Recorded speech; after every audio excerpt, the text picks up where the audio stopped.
KIT is a 10-session program where we actually include the game of chess, activity-based program where each session the boys are going to learn something about themselves, about the game of chess, and we're going to relate it to what we call the 5-finger commitment. So each finger is going to represent two things. It's going to represent one of our core values like commitment, identity, safety, compassion, and goals, and it's also going to relate to a chess piece on the board. So during that hour-long session, they're going to find out about the chess piece, they're going to create this chess piece, and then they're going to relate that chess piece to the commitment that we're hoping they can relate it to. So for instance, the pawn we represent as compassion because it's all those little things that add up. So maybe one thing like holding the door open for your mom when she's bringing in the groceries seems like such a small trivial thing, but doing all these little things for mom over time will really make her feel good. So that's just one way we do that. And again, the pawn on the chessboard, people think, it's just a pawn, you know, we're okay to lose it, but all those pawns collectively can really help you in the game of chess.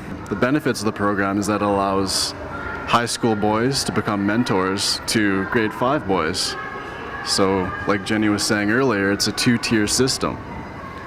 And perhaps the mentors are getting more of a benefit than the mentees because they're becoming leaders, becoming more responsible. Mentoring is all about the relationship. So even if you have like a day like today with Grow Boys and it's all activities based, it's actually more about the relationship we're forming with the older boys, with the younger boys, so that they realize, first of all, we're not very different. Secondly, the older boys can say, this is my experience, this is what I've been through in my life, so maybe I could give you some suggestions on how to deal with these things that are going to arise in the soon following as you grow. And then basically the nice thing about Grow Boys today is they're involving different schools. So some of these boys they've never met before, so they're giving an opportunity to meet other kids. And that's similar what our program is doing. The high school boys are going to work with other high school boys they've never worked with before, and then the elementary school kids are going to be working with other kids in their class that maybe they've never talked to.